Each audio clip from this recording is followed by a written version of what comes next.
Hello, my name is Lisa, and today's topic is Aussprache im Deutschen, so basic German pronunciation. And first we're going to go over some sounds that German has but English doesn't.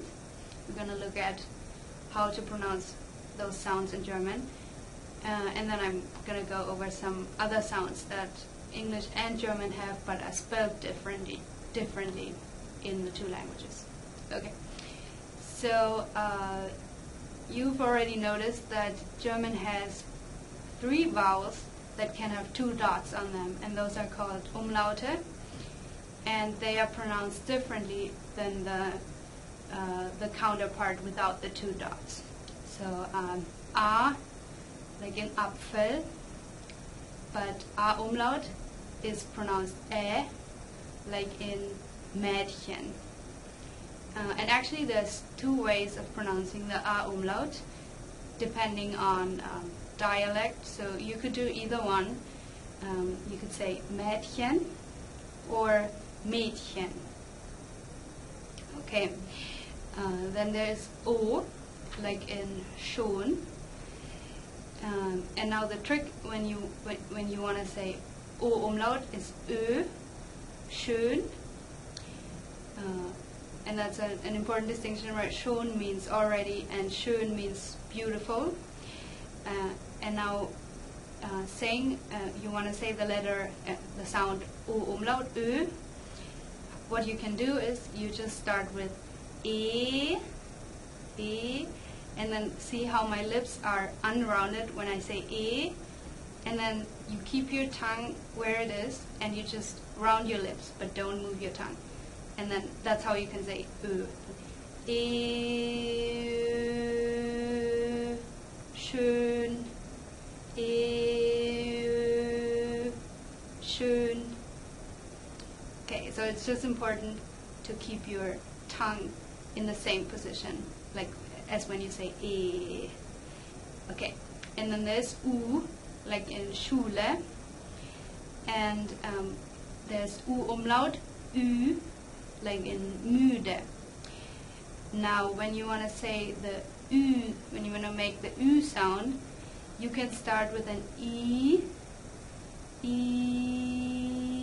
and then round your lips just like you did before with the E and Ö. You can do the same now with E and Ü. So E.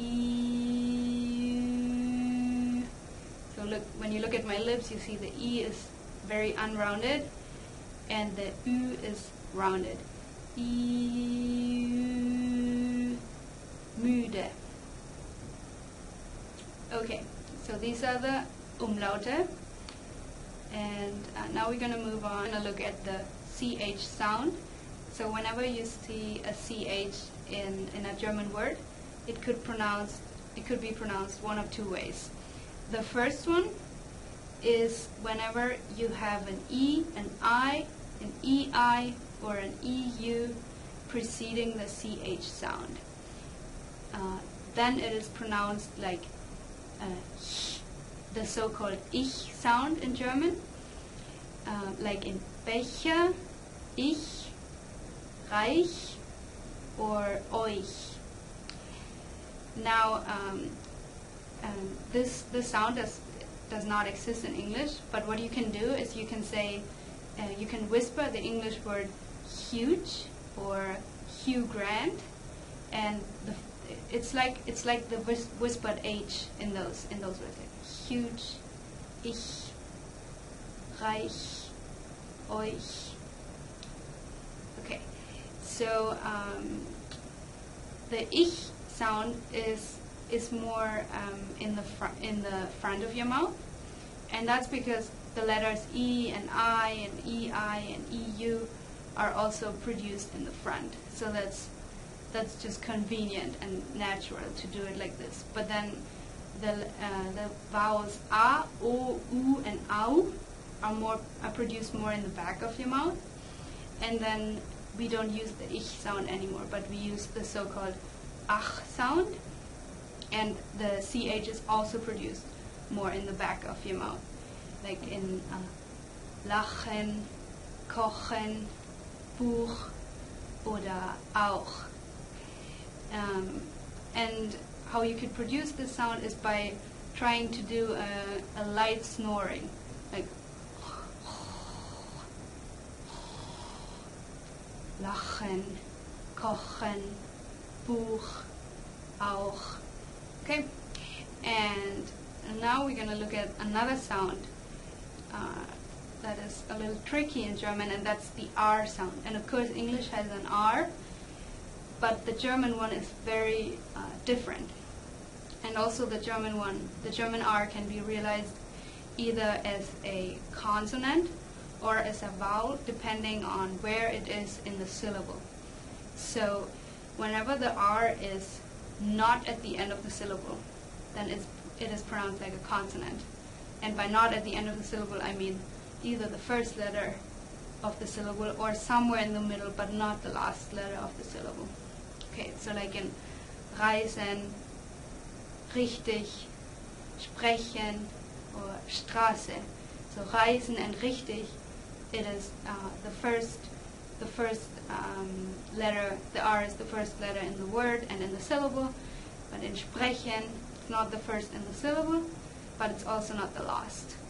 Because if you do the clapping sprechen, then you know that the vowel, the E, is the last one in the syllable. Sprechen. Okay, and the same in Straße. So here it's also not the last. So that's how you know that you should pronounce it as a consonant. And the way you can pronounce the consonantal R is by starting off with an Achlaut, like we just talked about. So the like in Buch. And then when you say the Achlaut and you put your hands here at your throat, you shouldn't feel a vibration here. That's because your vocal cords are not vibrating. But when you say an R, you move a little bit more in the back of your mouth, just a little bit, and you have to feel a vibration here. So it's I'm going to start with the Achlaut, and then I'm going to say I'm going to move to the R, consonantal R.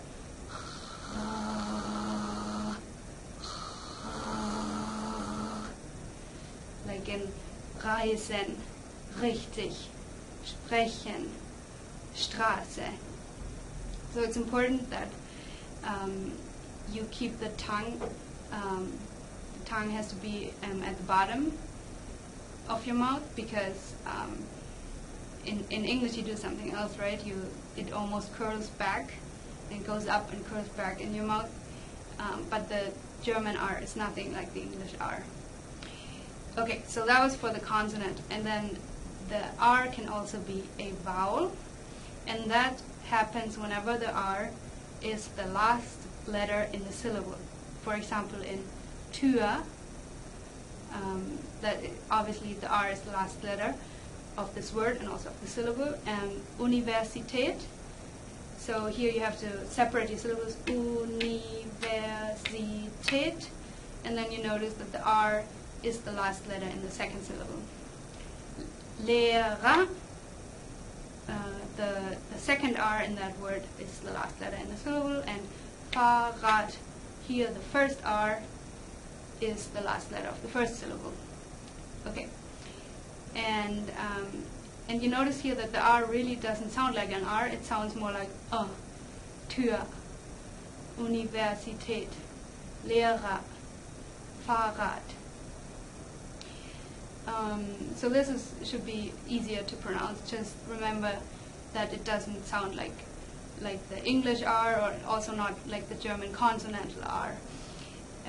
And the last two words here are a little tricky because they have both a consonantal and a vocalic R. So Lehrer, the first R here would be the consonantal R, and the last one would be the vocalic. And the first one is consonantal because it's the first letter of the second syllable of the word, and the last one is vocalic because it's at the end of the syllable.